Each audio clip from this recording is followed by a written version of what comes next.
ومن أحسن قولا ممن دعا إلى الله.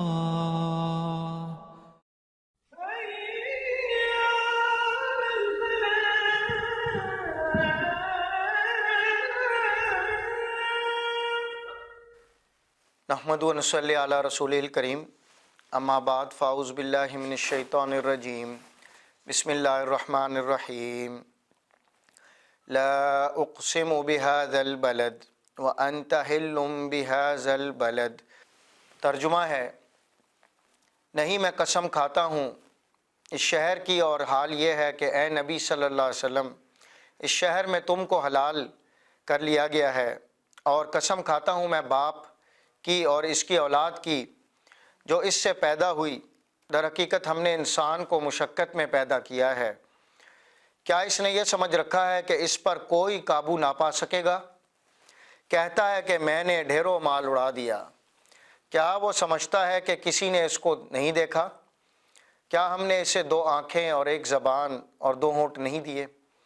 اور دونوں نمایاں راستے اسے نہیں دکھائے؟ مگر اس نے دشوار گزار گھاٹی سے گزرنے کی ہمت نہ کی، اور تم کیا جانو وہ دشوار گھاٹی کیا ہے؟ کسی گردن کو غلامی سے چھڑانا، یا فاقے کے دن کسی قریبی یتیم یا خاک نشین مسکین کو کھانا کھلانا۔ پھر اس کے ساتھ یہ کہ آدمی ان لوگوں میں شامل ہو جو ایمان لائے، اور جنہوں نے ایک دوسرے کو صبر اور خلق خدا پر رحم کی تلقین کی۔ یہ لوگ ہیں دائیں بازو والے، اور جنہوں نے ہماری آیتوں کو ماننے سے انکار کیا وہ بائیں بازو والے ہیں، ان پر آگ چھائی ہوئی ہوگی۔ رب اشرح لی صدری ویسر لی امری واحلل عقدۃ من لسانی یفقہوا قولی۔ اللہم ارنا حق حقا وارزقنا اتباعہ وارنا الباطل باطلا وارزقنا اجتنابہ۔ اے اللہ ہمیں حق کو حق دکھا اور حق پر چلنے کی توفیق عطا فرما، اور باطل کو باطل دکھا اور اس سے بچنے کی توفیق عطا فرما۔ محترم ساتھیوں، آپ کے سامنے سورہ البلد کی آیات کی تلاوت کی اور اس کا ترجمہ رکھا۔ انشاءاللہ اس سورت کو ہم 2 حصوں میں کور کریں گے۔ آج ہم اس کی کچھ آیات جو ہے وہ اس میں دیکھتے ہیں کہ ہمارے لیے اللہ رب العزت نے جو ہے وہ کیا پیغام جو ہے وہ بھیجا ہے۔ جیسا کہ ہم جانتے ہیں کہ یہ ایک مکی سورت ہے اور ابتدائی دور کی صورت ہے، جبکہ آپ صلی اللہ علیہ وسلم پر ظلم اور زیادتیوں کے لیے کفار مکہ نے یہ بات اپنے آپ پر حلال کر رکھی تھی کہ آپ صلی اللہ علیہ وسلم کی ذات جو کہ انتہائی شفیق، کریم اور لوگوں کے لیے رحمت العالمین ہیں، آپ جیسی ذات پر بھی انہوں نے اس شہر کے اندر ظلم کے پہاڑ توڑنے میں کوئی کسر نہ چھوڑی۔ تو ہم دیکھتے ہیں کہ یہ دشمنی اس حد تک آگے نکل گئی کہ ہم دیکھتے ہیں کہ بعد میں پھر کس قدر جو ہے وہ مسائل درپیش آئے آپ صلی اللہ علیہ وسلم پر اور آپ کے ساتھیوں پر، کہ آپ صلی اللہ علیہ وسلم کو یہ شہر جو ہے وہ چھوڑ کر جانا پڑا، اور اس کے بعد بھی جو ہے وہ اس شہر کے اندر بھی ایسے موقع بھی آئے جس میں لڑائی کے مقام بھی جو ہے وہ آئے۔ تو اللہ رب العزت نے اس صورت میں اس شہر کے مقدس ہونے کا، اس کی حرمت کے حوالے سے اس میں جو ہے وہ قسم اٹھائی ہیں، اور انسان کو کچھ باتوں پر ان قسموں کو استدلال کیا جا رہا ہے اس بات پر کہ انسان دیکھے کہ وہ کس قدر مشقت میں جو ہے وہ پیدا کیا گیا، اور اس سے وہ اس بات پر سبق لے کہ زندگی کی اصل حقیقت کیا ہے۔ زندگی جو ہے وہ کسی کھیل کود کا نام یا کسی مزے کا یا لطف اور اس طرح کا جو ہے وہ مقام نہیں ہے، بلکہ انسان دیکھے کہ شروع ہی سے جب سے وہ پیدا ہوا ہے کس طرح انسان مشقت اور مصیبتوں میں جو ہے وہ ڈالا گیا۔ تو اسی لیے لہٰذا اس صورت میں ان اہم باتوں پر جو ہے وہ توجہ دلائی، جس کے بارے میں آج ہم انشاءاللہ اس صورت کے اندر جو ہے وہ ہم دیکھتے ہیں۔ اللہ تعالیٰ فرماتا ہے، سب سے پہلے کہا جا رہا ہے لا، انکار کیا جا رہا ہے ان کی تمام ان باتوں پر جو وہ کر رہے تھے، اور فرمایا جا رہا ہے لا اقسم بہذا البلد، کہ نہیں میں قسم کھاتا ہوں اس شہر مکہ کی، اور حال یہ ہے کہ اے نبی صلی اللہ علیہ وسلم اس شہر میں تم کو حلال کر لیا گیا ہے۔ اللہ رب العزت اپنے پاک گھر کے شہر کی قسم کھا رہا ہے، اور ہم جانتے ہیں کہ یہ وہ مقام ہے کہ اللہ تعالیٰ نے اس شہر کو ایسی فضیلت دی کہ سب سے پہلا گھر جو اللہ کی عبادت کے لیے تعمیر کیا گیا وہ اسی شہر کے اندر تھا۔ اللہ تعالیٰ نے تمام آدم علیہ السلام کے بعد کے انبیاء کے ذریعے سے بھی اس شہر کو جو ہے وہ مقدس اور فضیلت اور حرمت جو ہے وہ بخشی ہے۔ جیسا کہ ہم جانتے ہیں ابراہیم علیہ السلام اپنی اولاد کے ساتھ یعنی اسماعیل علیہ السلام کے ساتھ بھی آپ نے تعمیر کعبہ کو جو ہے وہ دوبارہ سے انجام دیا، اور اس کے بعد اللہ تعالیٰ نے اس گھر کی اور اس شہر کی حرمت جو ہے وہ محفوظ رکھی۔ اور اسی طرح پھر جب آپ صلی اللہ علیہ وسلم اس دنیا میں آپ صلی اللہ علیہ وسلم تشریف لے کر آئے تو دوبارہ سے اس شہر کو دوبارہ وہ عظمت اور مقام جو ہے وہ دوبارہ سے اس کا بحال کر دیا گیا۔ اللہ تعالیٰ اس بات کی قسم جو ہے وہ اٹھا رہے ہیں۔ ایک حدیث میں آپ کے سامنے رکھنا چاہوں گا، صحیح بخاری کی حدیث ہے جو کہ ابن کثیر میں بھی آئی ہے۔ ابن کثیر میں جو ہے اس کا تذکرہ کیا گیا، فرمایا جاتا ہے کہ اس بابرکت شہر مکہ کو پروردگار عالم نے اول دن سے ہی حرمت والا بنایا ہے، اور قیامت تک یہ حرمت اور عزت اس کی باقی رہنے والی ہے۔ اس کا درخت نہ کاٹا جائے، اس کے کانٹے نہ اکھیڑے جائیں، اور اس کا درخت نہ کاٹا جائے، اس کے کانٹے نہ اکھیڑے جائیں، اور میرے لیے بھی صرف یہ ایک دن ہی کی ایک ساتھ کے لیے حلال کیا گیا۔ آج پھر اس کی حرمت اسی طرح لوٹ آئی ہے جیسے کل تھی۔ ہر حاضر کو چاہیے کہ یہ پیغام غیر حاضر کو پہنچائے۔ ایک اور روایت میں آتا ہے کہ اگر یہاں جنگ و جدل کے جواز کی دلیل میں کوئی بات کو پیش کرے تو اسے کہہ دینا کہ اللہ تعالیٰ نے اپنے رسول صلی اللہ علیہ وسلم کو تو اس کی اجازت دی تھی، تمہیں نہیں دی۔ یعنی کہ اللہ تعالیٰ اس شہر کی حرمت جو ہے وہ ہمیں ان احادیث سے اندازہ ہوتا ہے کہ کس طرح اللہ رب العزت نے اس شہر کا مقام جو ہے وہ بیان فرمایا، کہ ہمیں کہا جا رہا ہے کہ اس شہر میں کسی قسم کا ایک معمولی سا کانٹا بھی جو ہے اس شہر کا نہ توڑا جائے۔ یعنی اللہ تعالیٰ نے اس شہر میں اس شہر کے رہنے والے لوگوں کا، حتیٰ کہ جانوروں کی بھی جو حرمت ہے وہ کس قدر جو ہے اللہ تعالیٰ نے محفوظ فرمائی کہ اس مقام پر کوئی شکار نہ کیا جائے، کسی چیز کو جو ہے وہ نقصان نہ پہنچایا جائے۔ یہ ایک ایسا امن والی جگہ ہے جس کی اللہ تعالیٰ اس صورت میں جو ہے وہ قسم اٹھا رہے ہیں۔ لیکن یہی کفار مکہ تھے جنہوں نے بتوں کی گندگی جو ہے اور شرک اور ان تمام چیزوں سے بھرپور جو ہے اس کعبے کے اندر جو ہے وہ بھر رکھی تھی، اور ایک اللہ کی عبادت کو چھوڑ کر وہ تمام ان دوسری گندگیوں میں جو ہے ملوث تھے۔ اسی لیے اللہ تعالیٰ نے آپ صلی اللہ علیہ وسلم کو محبوس فرمایا تاکہ یہ جو بتوں کی گندگی ہے اور یہ تمام جو اس شہر کا جو مقدس پامال کیا جا رہا تھا اس کے لیے آپ صلی اللہ علیہ وسلم نے جو ہے وہ کوششیں کی۔ اسی کوشش کے حوالے سے اللہ تعالیٰ فرما رہا ہے کہ اس شہر کا یہ حال ہے کہ اس شہر میں تم کو حلال کر لیا گیا۔ یعنی آپ صلی اللہ علیہ وسلم کو فرمایا جا رہا ہے کہ یہ جو بعد میں آنے والے مارکے جو پیش آنے والے ہیں آپ صلی اللہ علیہ وسلم کے لیے اس کو جو ہے وہ حلال کر لیا گیا۔ یہ بھی جو ہے مفسرین اس کے حوالے سے اس کی مختلف رائے ہیں، میں نے مختصراً ایک رائے جو ہے وہ آپ کے سامنے جو ہے وہ پیش کی ہے۔ تو ان دو باتوں کی قسم اللہ تعالیٰ اٹھا رہا ہے، کس بات پر؟ اور مزید اس میں اضافہ کیا جا رہا ہے، اور قسم کھاتا ہوں باپ کی اور اس کی اولاد کی جو اس سے پیدا ہوئی۔ اللہ تعالیٰ نے قسم اٹھائی ہے انسانیت کے لیے۔ ظاہر ہے انسانیت کی ابتدا اس دنیا میں کیسے ہوئی؟ ظاہر ہے اللہ رب العزت نے آدم علیہ السلام کو پیدا فرمایا، جن کی نسل جو ہے پھر پوری دنیا میں جو ہے وہ پھیلائی گئی، اور اللہ تعالیٰ اس بات کا تذکرہ کر رہا ہے، یعنی کہ جہاں سے انسان کی ابتدا ہوئی ہے اللہ رب العزت اس بات کی جو ہے وہ قسم اٹھا رہے ہیں کہ باپ کی اور اس کی اولاد کی جو اس نے پیدا کیا۔ اور پھر جو ہے مقسم علیہ کیا چیز ہے، یعنی یہ جو تمام قسمیں جو اب تک اٹھائی گئیں ان باتوں کو دلیل بنایا گیا، کیوں؟ اس لیے کہ یہ کفار مکہ ان باتوں کو مان نہیں رہے تھے۔ اس لیے وہ چیزیں جو انسان جانتا ہے اللہ رب العزت جو ہے وہ ان باتوں کی قسم انسان کے سامنے جو ہے وہ اٹھا رہے ہیں تاکہ یہ باتیں انسان کے لیے دلیل بن جائیں، اور یہ تو وہی چیزیں ہیں جو ان کو انسان جو ہے وہ جانتا ہے۔ تو یہ نشانی اور ثبوت کے طور پر یہ باتیں پیش کی جا رہی ہیں، اور کس بات کو ثبوت بنایا جا رہا ہے کہ شہر مکہ کی آپ صلی اللہ علیہ وسلم پر یہ جو شہر میں آپ صلی اللہ علیہ وسلم کو اجازت دی گئی، اور اس کے بعد انسان کی اور اس کی اولاد کی قسم کھائی گئی۔ کس بات پہ قسم کھائی گئی؟ کہ ہم نے انسان کو مشقت میں پیدا کیا۔ ہم دیکھتے ہیں کہ انسان دنیا میں جب تشریف لاتا ہے، جب دنیا میں انسان آتا ہے، اس کا ذکر جو ہے وہ سورہ احقاف میں بھی فرمایا گیا، اس کی ایک شکل جو ہے قرآن میں کھینچی گئی، اس کا ایک نقشہ، کہ اٹھائے رکھا اسے اپنے پیٹ میں اس کی ماں نے مشقت سے، اور جنا بھی اسے مشقت اٹھا کر، اور اس کے حمل اور دودھ چھڑانے میں 30 ماہ لگ گئے، یہاں تک کہ وہ پہنچ گیا اور اپنی پوری طاقت کو حتیٰ کہ وہ 40 سال کا ہو گیا۔ یعنی اللہ تعالیٰ نے ایک انسان کی جو پیدائش سے لے کر زندگی کے جو مشکل مراحل ہیں ان کو اللہ تعالیٰ اس کا ایک نقشہ کھینچ رہا ہے کہ انسان دنیا میں آتا ہے کس قدر مصیبت اور مشقت کے ساتھ جو ہے وہ دنیا میں آتا ہے، کہ ایک ماں جو ہے وہ چاہے یا نہ چاہے وہ 9 ماہ اپنے بچے کو اٹھائے پھرتی ہے۔ کیا یہ آسان کام ہے؟ ذرا 2 کلو یا 1 کلو کا تھیلا آپ اپنے ہاتھ میں رکھ کر دیکھیں، تھوڑی دیر میں آپ کے ہاتھ جو ہیں بوجھل ہو جائیں گے۔ تو ہم دیکھتے ہیں کہ ماں جو ہے یہ بوجھ اللہ تعالیٰ نے اس کو دیا اور وہ اٹھائے پھرتی ہے، کہ کس طرح وہ 9 ماہ جو ہے یہ بچے کو جو ہے مشقت کے ساتھ جو ہے وہ یہ تمام مراحل جو ہے وہ جھیلتی ہے، اور کس قدر نازک مرحلے ہیں۔ آج انسان ہفتہ وار مرحلے کی ایک ایک چیز جو ہے اپنی آنکھوں سے دیکھ رہا ہے، وہ دیکھتا ہے کہ کس طرح یہ جو فیٹس اندر جو ہے وہ تیار ہوتا ہے، کس طرح نازک مرحلے ہوتے ہیں کہ کسی بھی مقام پر جو ہے یہ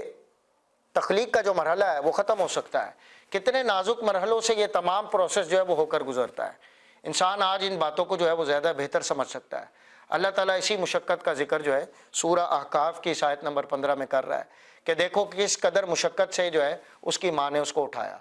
اور اس کے بعد جب جننے کا موقع آتا ہے تو کس قدر مصائب کے ساتھ جو ہے ماں کو جو ہے وہ تکلیف کے ساتھ جو ہے یہ مرحلہ اللہ تعالیٰ نے اس کے ساتھ لگایا کہ دنیا کی سب سے مشکل لیبر سے اس ماں کو جو ہے وہ گزارا جاتا ہے۔ آج کی سائنس ہمیں بتاتی ہے کہ 140 گنا ہڈیوں کے توڑنے کی تکلیف جو ہے وہ ماں کو ہوتی ہے۔ تو ہم اندازہ کریں کہ یہ کس قدر سخت مشقت ہے جو پہلے ہی مرحلے میں انسان کے آنے سے پہلے اللہ تعالیٰ انسان کے لیے جو ہے نا یہ مشکل مراحل جو ہے وہ اس نے رکھے ہیں۔ تو اسی طرح جب دنیا میں انسان آتا ہے ہم دیکھتے ہیں کہ وہ چلنے کے قابل نہیں ہوتا، حتیٰ کہ پہلے 3-4 سال تو اس کو پتہ بھی نہیں ہے کہ کس طرح کے واقعات اور معاملات اس کے ساتھ ہوتے ہیں۔ ماں باپ کو تو جانتا ہے لیکن یہ تمام باتیں اس کی میموری میں نہیں ہوتی، کچی انسان کی میموری ہوتی ہے، نہ عقل میچور ہوتی ہے، نہ چلنے کے قابل ہوتا ہے، نہ بولنے کے قابل ہوتا ہے۔ تو اللہ رب العزت اس کمزور مشقت کے ساتھ انسان کو نکال کر جو ہے وہ کس طرح بتدریج جو ہے اس کو ایک مرحلے تک پہنچاتے ہیں۔ تو یہاں پر یہ بات بتائی گئی کہ وہ اپنی پوری طاقت کو پہنچ گیا اور 40 سال کا ہو گیا۔ یعنی یہ وہ عمر ہے کہ جب انسان تمام زندگی کے دکھ، غم، خوشیاں، ہر طرح کا تجربہ جو ہے پچھلے جنریشن کا بھی اور آنے والی نسلوں کا بھی جو ہے وہ تجربہ اس کو دنیا میں دکھا دیا جاتا ہے۔ عقل کی پختگی کو اور شعور کو وہ پہنچ چکا ہوتا ہے، قوت میں اور طاقت میں اور پیسے میں بھی ذرا وہ اس وقت جو ہے ایک ذرا قوت کے جو ہے وہ اس میں ہوتا ہے۔ لیکن اس سے پہلے کہ یہ تمام مراحل ہم دیکھتے ہیں کہ کس طرح انسان مصیبت اور مشقت کے ساتھ جو ہے یہ تمام مراحل اور جو ہے وہ گزر کر جو ہے طے کر کے یہاں تک آتا ہے۔ تو اللہ تعالیٰ اس بات کا تذکرہ کر رہا ہے کہ تم جو دنیا میں زندگی دیکھ رہے ہو، اپنی ذرا پیدائش دیکھو، اپنا ذرا ابتدا دیکھو کہ کس طرح جو ہے تمہیں دنیا میں مشکل اور مشقت کے مرحلوں سے گزار کر یہاں تک لایا گیا۔ اب جو آج انسان جو ہے وہ بآسانی جو ہے خوش گپیوں میں، اپنا وقت برباد کرنے میں، مختلف جھمیلوں میں اس دنیا میں جو ہے وہ مصروف رہ کر جو ہے اپنی زندگی گزارنا چاہتا ہے اپنی مرضی سے۔ لیکن اللہ تعالیٰ فرما رہا ہے کہ دیکھو کہ تمہیں کس قدر مشکل دور میں جو ہے اس نے رکھا ہے، لہٰذا یہ جو زندگی کی اصل حقیقت ہے اس کو سمجھنے کی ضرورت ہے۔ تو اللہ تعالیٰ فرما رہا ہے کیا اس نے سمجھ رکھا ہے کہ اس پر کوئی قابو نہ پا سکے گا؟ ذرا غور کریں کہ کیا نشانی آج ہماری آنکھوں کے سامنے رونما ہو رہی ہے کہ سال کی ابتدا میں ہم دیکھتے ہیں کہ 20 سال سے ہمیں جو سپر پاور طاقتیں نظر آ رہی تھیں آج وہ کس حال میں نیچے لا کر ڈال دی گئی ہیں، کہ آج کس طرح وہاں جو ہے طویل طویل لائنیں لگ رہی ہیں اور لوگ کس قدر جو ہے وہ بے بس ہو چکے ہیں، کہ چند بنیادی چیزوں کو حاصل کرنے کے لیے وہ کس قدر مفلوج کیے جا چکے ہیں۔ کس چیز سے؟ ایک چھوٹے سے انڈے سے، یعنی کہ جو انڈے سے، انڈا تو خیر بہت بڑا ہے، یہ وائرس تو انسان کے بال سے بھی کہیں گنا چھوٹا ہے اور بے جان چیز ہے۔ اس چھوٹے سے خلیے کے اندر اللہ تعالیٰ نے چند ڈی این اے اور اپنا حکم رکھ کے چھوڑا ہے کہ آج ہم جانتے ہیں کہ اس کے اندر بھی پوری ایک کمانڈ اور پوری ایک تمام چیزیں جو ہیں وہ موجود ہیں، اور کس طرح یہ ایک چھوٹی سی چیز پورے انسانی جسم کو، نہ صرف انسان کی اکانومیوں کو اور تمام چیزوں کا آج اس نے مفلوج کر کے ڈال دیا ہے۔ تو کیا یہ اللہ رب العزت کی قوت کا مظاہرہ نہیں ہے؟ کیا یہ اس کی کھلی نشانی نہیں ہے کہ کس طرح اللہ رب العزت نے انسان کو ایک چھوٹی سی چیز سے قابو کر دیا ہے۔ تو یہاں اس آیت میں توجہ دلائی جا رہی ہے کہ کیا اس نے یہ سمجھ رکھا ہے کہ اس پر کوئی قابو نہیں کر سکے گا؟ کہتا ہے کہ میں نے اسے ڈھیروں مال اڑا دیا۔ یعنی انسان کہتا ہے کہ دیکھو کس قدر وہ خرچے کرتا ہے جن چیزوں پر خرچ کرنے کے لیے اللہ تعالیٰ نے اس کو دیا ہے۔ یعنی کہ کمزوروں کو بھی دیکھے، مساکین کو بھی دیکھے، معاشرے میں کس قدر لاغر اور کمزور جو ہے وہ لوگ بھی موجود ہیں، لیکن خرچ کن چیزوں پر کرتا ہے؟ اپنی عیاشیوں پر خرچ کرتا ہے، بڑی بڑی مہنگی ترین گاڑیاں لیتا ہے، فضولیات کے اندر اپنا جو ہے وہ مال جو ہے مصرف جو ہے اس میں خرچ کر دیتا ہے۔ اللہ تعالیٰ اس کی طرف توجہ دلا رہے ہیں کہ انسان کو دیکھو یہ کتنا جو ہے وہ بے حس ہو چکا ہے کہ کس طرح یہ اپنے مال کو جو ہے وہ خرچ کرتا ہے۔ تو اللہ تعالیٰ مثال دے رہا ہے کہ انسان کتنا غافل ہو چکا ہے کہ دیکھو اس کو فکر نہیں ہے کہ یہ سمجھ نہیں رہا کہ کوئی اس پر قابو کرنے والی ذات نہیں ہے، اور یہ ڈھیروں مال اڑا دیتا ہے۔ کیا وہ سمجھتا ہے کہ اس کو دیکھنے والا کوئی نہیں ہے؟ یہ جو تمام چیزیں آج ہم دیکھ رہے ہیں، اللہ تعالیٰ نے یہاں آگے بھی مثال دی کہ کیا ہم نے انسان کو دو آنکھیں نہیں دی؟ جس خالق کائنات نے انسان کو یہ دو آنکھیں دی ہیں، کیا اس کی اپنی آنکھ نہیں ہے؟ ظاہر ہے انسان کے جیسی آنکھیں تو نہیں ہے، لیس کمثلہ شیء، ہم نہیں جان سکتے کہ اس کی بصیرت جو ہے وہ کس طرح کی ہے، لیکن وہ خالق کائنات کی ہستی جو تمام چیزوں کو آج اس نے بصارت دی ہے۔ ہم جانتے ہیں کہ دنیا میں انسان کی بصارت کس قدر کمزور ہے کہ نظر آنے والی چیزوں میں بھی صرف 3 یا 4% اس کو نظر آتا ہے، لیکن اللہ رب العزت کی ذات جو کہ اس نے انسان کو یہ بصارت عطا کی ہے، کیا وہ انسان سے غافل ہو سکتا ہے؟ کیا وہ انسان کو نہیں دیکھ رہا کہ آج انسان نے انسانوں کے اوپر ہی جو ہے وہ کتنی انٹیلیجنس چھوڑ رکھی ہے؟ کتنی بڑی بڑی ایجنسیاں ہیں جو آج انسان کو واچ کرتی ہیں اور کس طرح باریک بینی کے ساتھ اس کا اگلا سٹیپ بھی جانتی ہے کہ وہ کیا کرے گا، اس لیے کہ وہ اس کو اتنا سٹڈی کر چکی ہوتی ہے۔ تو کیا اللہ رب العزت کی ذات ایسی نہیں ہے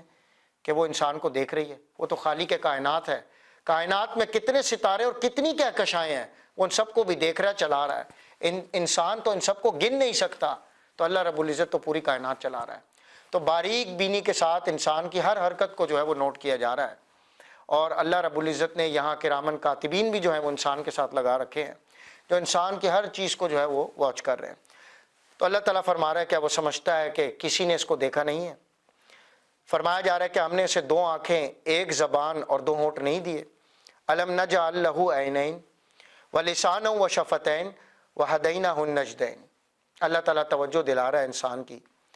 کہ دیکھیں یہ جو اعضاء جسم میں انسان کو دیے ہیں، یہ سوچنے سمجھنے اور دیکھنے کی جو صلاحیتیں آج انسان کو دی ہیں، ان میں سے چند کا تذکرہ اللہ تعالیٰ نے یہاں فرمایا کہ آنکھیں کس قدر اہم ہیں، جن سے دیکھ کر انسان دنیا میں اپنا راستہ اور تمام چیزیں جو ہے وہ ڈھونڈتا ہے، اور 1 زبان جو کہ انسان کو تمام جانوروں میں سب سے زیادہ ممتاز کرتی ہے۔ کسی جانور کے پاس ایسی بولنے کی صلاحیت نہیں ہے،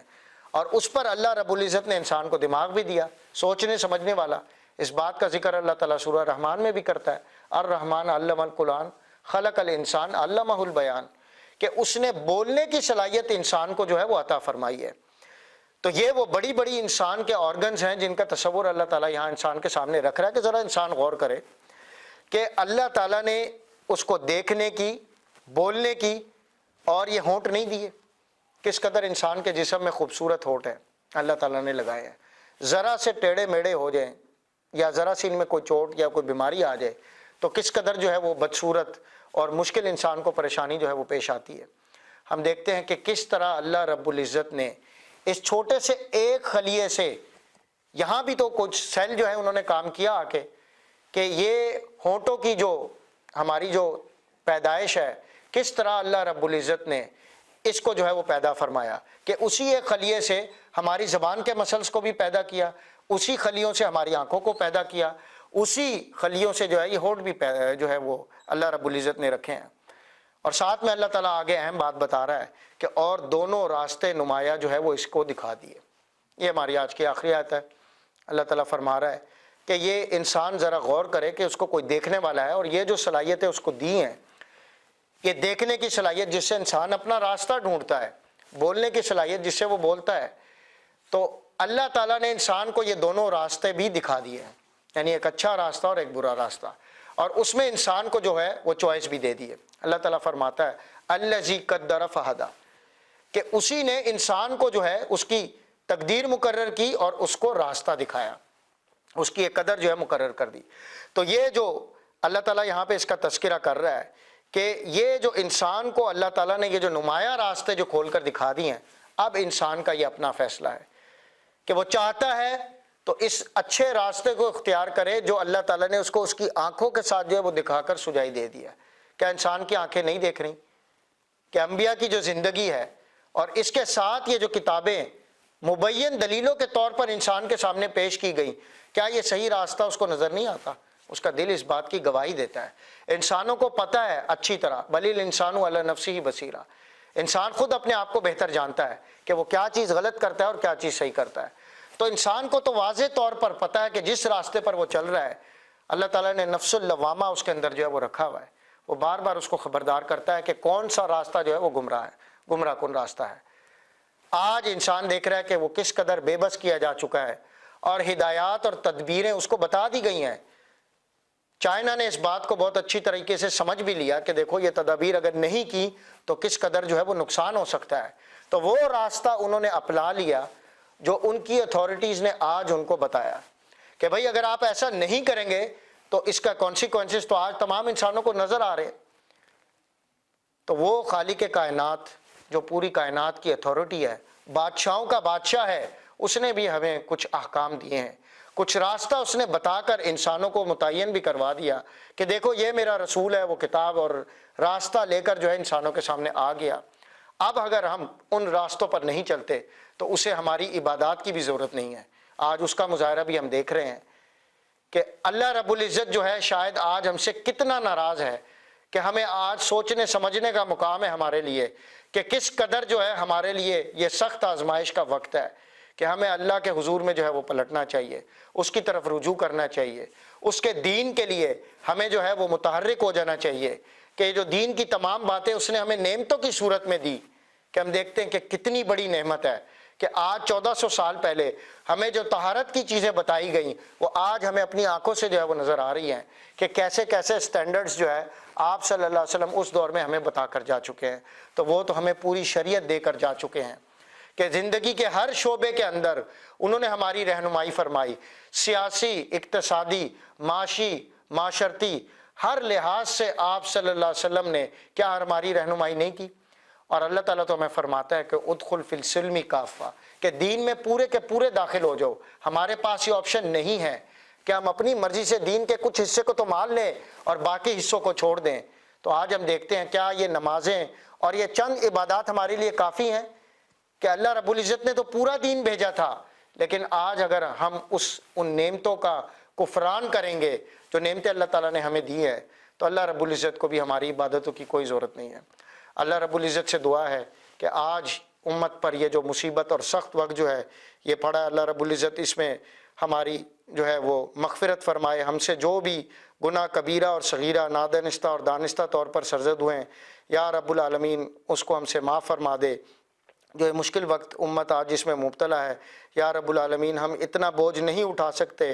کہ جتنا بوجھ جو ہے آج ہمارے اوپر ہمیں نظر آتا ہے۔ الہ العالمین یہ بوجھ ہم سے جو ہے وہ ٹال دے اور یہ مشکلات اور مصائب جو ہے ہم پر سے ٹال دے۔ ہم تیرے جناب جو ہے وہ حضور میں جو ہے وہ رجوع کرتے ہیں، ہمارے تمام کبیرہ صغیرہ گناہوں کو معاف فرما اور اپنے دین میں واپس آنے کی توفیق عطا فرما۔ جو بیمار ہیں ان کو شفا کاملہ عاجلہ نصیب عطا فرما۔ جو لوگ اس موذی بیماری سے گزر رہے ہیں یا رب العالمین تو شافی ہے، تو ان لوگوں کو شفا کاملہ عاجلہ نصیب عطا فرما اور تمام ہمارے امت مسلمہ کے اور انسانوں کے گھروں کو محفوظ فرما اور اس بیماری اور پریشانی اور آفت کو ہم سے ٹال دے۔ وصلی اللہ تعالی علی خیر خلقہ محمد وعلی آلہ وصحبہ اجمعین برحمتک یا ارحم الراحمین۔